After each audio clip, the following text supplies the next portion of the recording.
Hello, I am Landry Signé, Senior Fellow in the Global Economy and Development Program and the Africa Growth Initiative at the Brookings Institution and host of the Foresight Africa podcast. Welcome to part 2 of our 3-part series reporting from the 2025 United Nations General Assembly as we mark 80 years of the United Nations. Here at the Brookings Foresight Africa podcast, I engage with distinguished leaders in policy, business, academia, and civil society to share their unique insights and innovative solutions to Africa's challenges, while highlighting opportunities to advance engagement between Africa and the global community. You can learn more about this show and our work at brookings.edu/Foresight Africa podcast. The UN General Assembly, known as UNGA, is the world's top political summit featuring everyone from top diplomats and head of state to rising and established stars in business and civil society. This year's assembly was organized with the theme Better Together, reflecting the present sentiment that we are in a time where the case for multilateral global governance needs renewed defense. In this second part of our UNGA series, you will hear from a variety of distinguished guests, entrepreneurs, government officials, CEOs, and UN leaders about the United Nations relationship with global business and the private sector. My first guest is Dr. James Mwangi, CEO of Equity Group Holdings, who explained why the role of the private sector in the United Nations work is becoming increasingly important. I'm Dr. James Mwangi, the Group Chief Executive of Equity Group Holdings, an East and Central African Regional Financial Group. As Equity Group, our priority in attending this 80th UNGA Annual General Meeting was to advance the cause of private sector-led development finance. We have seen the challenges that are there in financing development, but we also believe there is significant capital with the private sector, which if it receives the right signals, its right incentives, and right policy framework, could be able to alleviate the shortfall in development financing that the world is struggling with, and particularly the Sustainable Development Goals. While the current drawbacks in development financing from national governments have made the need for private funding more apparent, corporate social responsibility has long been part of the United Nations strategy for development. The UN leads the world's largest corporate social responsibility initiative, UN Global Compact, with over 25,000 corporate participants across 167 countries. Thank you for having me. My name is Tolulope Louis Tamoke. I'm Chief Government Relations and Africa at the United Nations Global Compact. The lasting effort of the United Nations over the last 8 decades has been its ability to unite around key priorities for the continent and the people of the world.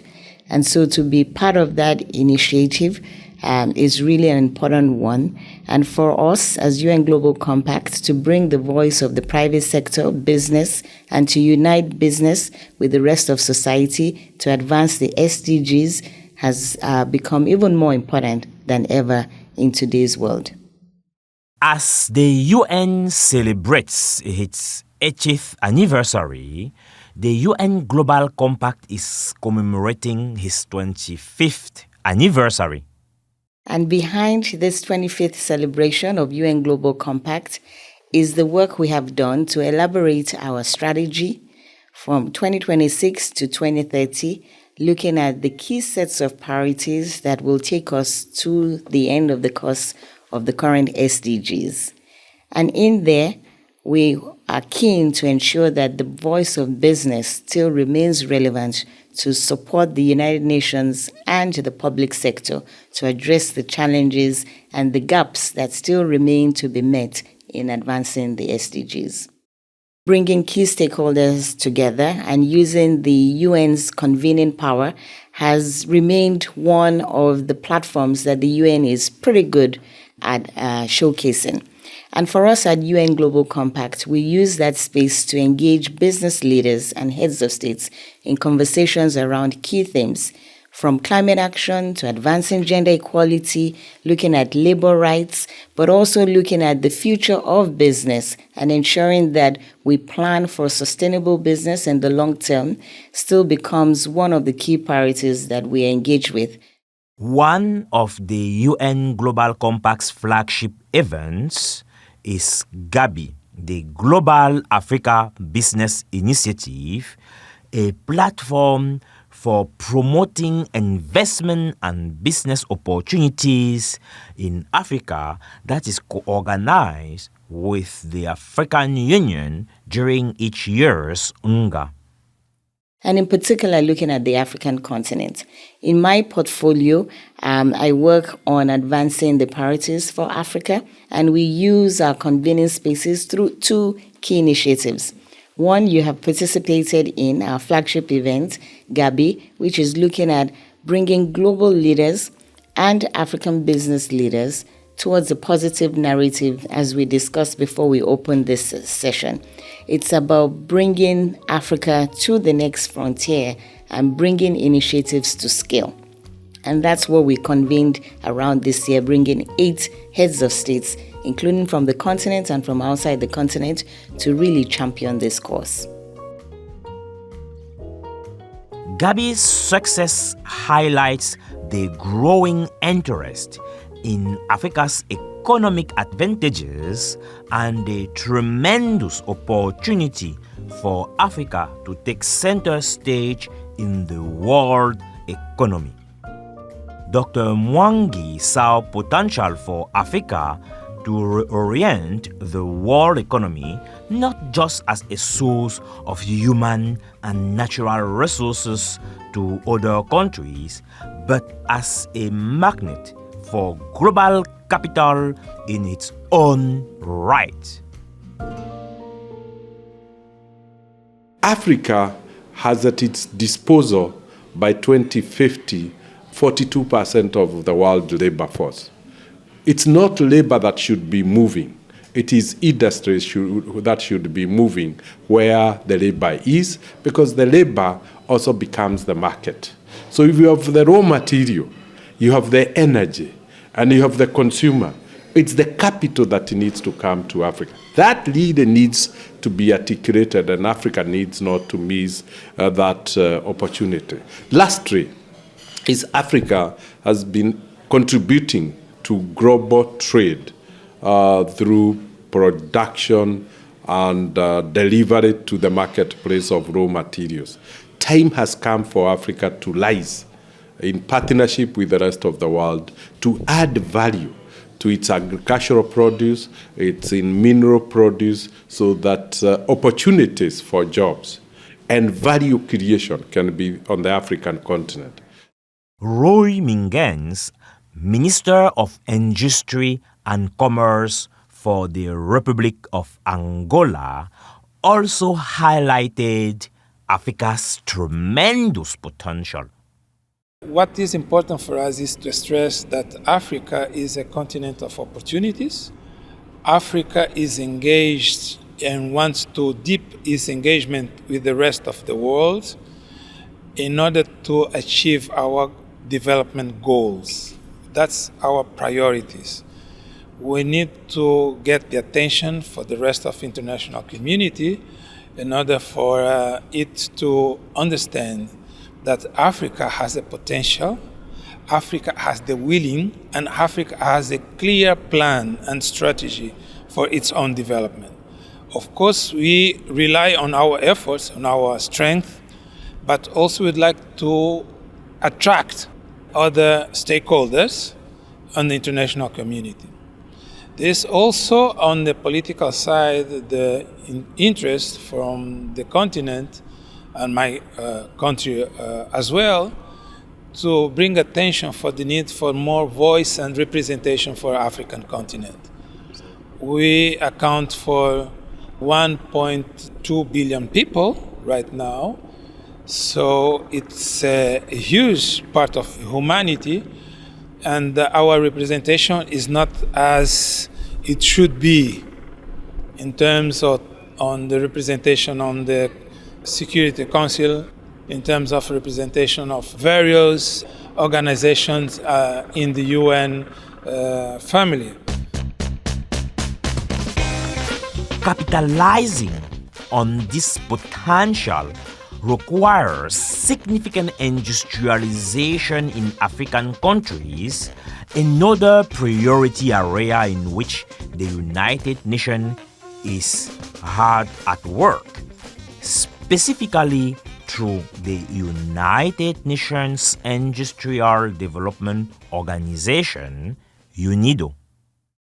My name is Victor Jemba. I'm the chief of UNIDO, is a bureau for Africa, based in Vienna, Austria.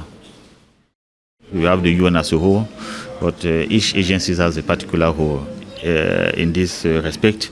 For UNIDO, the UN role is creating a consensus. One of the enduring achievements also is the consensus around the 2030 agenda and the SDGs.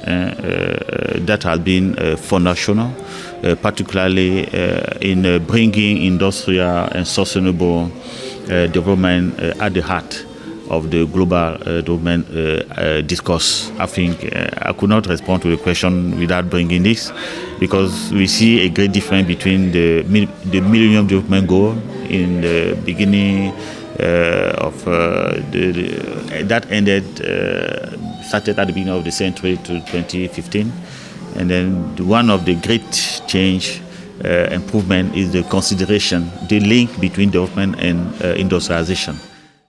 I asked Victor Jemba what was on UNIDO's agenda during this historic General Assembly and how the organization was positioning itself in a changing world. Particularly, we have the climate resilient industrialization. That is very key, because industrialization, in fact, is at the heart of development, but it has to take into account issues like the climate. So climate resilient industrialization is key. We are in the fourth industrial revolution. I think digital transformation is also an important aspect, and to consider. We are talking a lot about the competition is not within the nations, it's within the value chains. So talking about the sustainable value chain, the supply chain, we see one of the consequences of the COVID-19, the disruption of the supply chain, that creates a lot of issues. So I think in this area, I think building on this legacy and improving the agility, the action-oriented, I will say the willingness to provide concrete action, transformation solution in those areas I mentioned are key for the UN system. Let me also touch a bit from the Africa Bureau perspective. In itself, I will say is to adopt In Africa, one of the key issues is the structural transformation. We have economies that are more or less community-based, inherited from the colonization. So we have to transform those economies, are very key. So we should enter into an era taking advantage of all this involvement within this uncertainty to really move from the resource wealth to value addition. I think is very key. Value addition industries. That is a way to create wealth, to create jobs, and also to ensure that people have a well-being within the area of where they are born or where they're planning to have their future. One consequence of these digital transformations is a growing place for Africa's cultural industries. Kibonen Fee, an entrepreneur in the rising industry of African fashion, describe how this underappreciated sector of the economy has room for growth. My name is Kibonen Fee. I'm a fashion designer, creative director for Kibonen.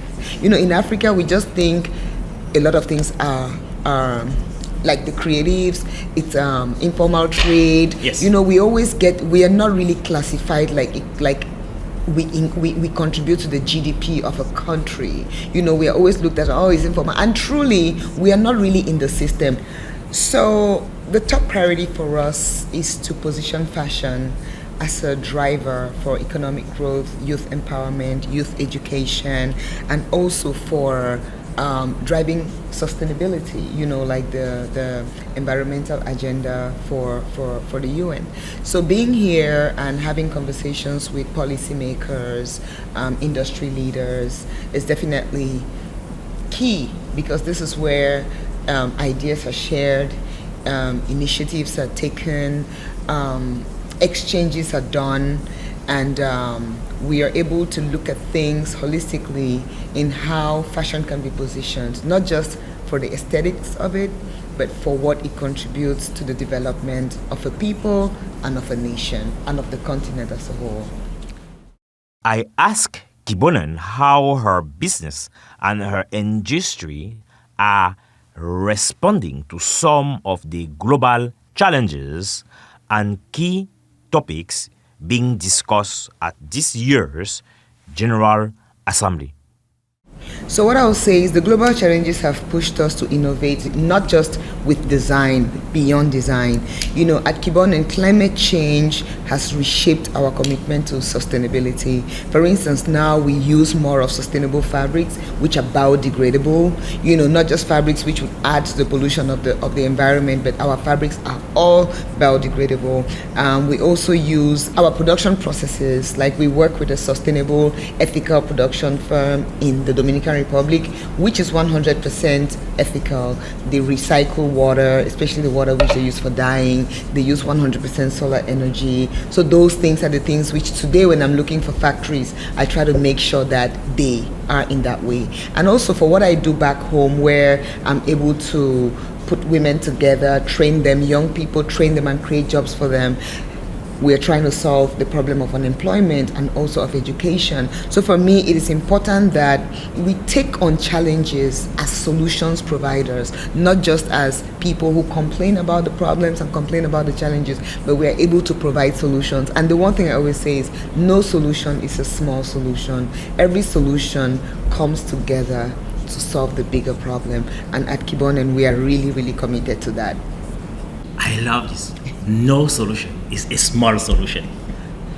Marvelous. Looking ahead, we see opportunities for stronger public-private partnerships where the creative industries like fashion are integrated into the UN frameworks, for job creation, climate action, and cultural diplomacy. So what we are suggesting, what we recommend is investing in creative industries as engines of youth employment and economic transformation, because through the creative industries, loads of jobs can be created. When I look at just fashion, the production unit for fashion is very human resource intensive. For leaders from every sector, the United Nations is a respected and vital actor for coordinating the efforts of private and government stakeholders. The organization's neutrality and legitimacy are important considerations when deciding to engage with the UN and its policies. The collaboration between the UN and what we do is really, it's key. It's key because the UN is a platform that brings together a lot of private, public policymakers. Everybody comes there. Absolutely. And everybody looks onto the UN for some strategic direction. When the UN outlines their sustainable development goals, for instance, it affects every company. Every company is looking at how can we be part of this, because we look at them like the authority in these spaces. Roy Mingens, Angola's Minister of Industry, commended the UN as a neutral arbiter that makes communication between stakeholders more equal. Well, this is a very important place. I mean, we are actually within our borders as countries, individual countries, but here we have the opportunity to be equals, among equals, or supposed to be being among equals. So the communication is more fluid, is more responsiveness, and also it's a communication that is set in the parameters where everyone needs to understand, needs to hear the counterparties.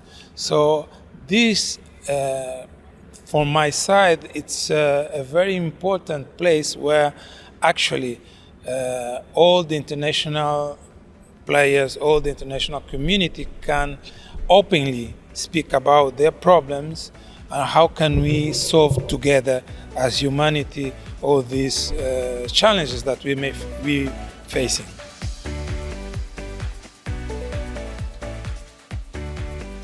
This concludes part 2 of our special series on UNGA 2025. Stay tuned next week for the third and final episode on one of the UN's most fundamental mandates, ensuring global peace and security. I am Landry Signé, and this has been Foresight Africa. Thank you, listeners, for joining me today. The Foresight Africa podcast is brought to you by the Brookings Podcast Network. Send your feedback and questions to podcasts@brookings.edu. My special thanks to the production team, including Fred Dose, producer, Dafe Oputu, and Nicole Tungire, associate producers, Gaston Reboredo, audio engineer, and Izzy Taylor, senior communications coordinator in Brookings Global. The show's art was designed by Shavanti Mendes. Additional promotional support for this podcast comes from my colleagues in Brookings Global and the Office of Communications at Brookings.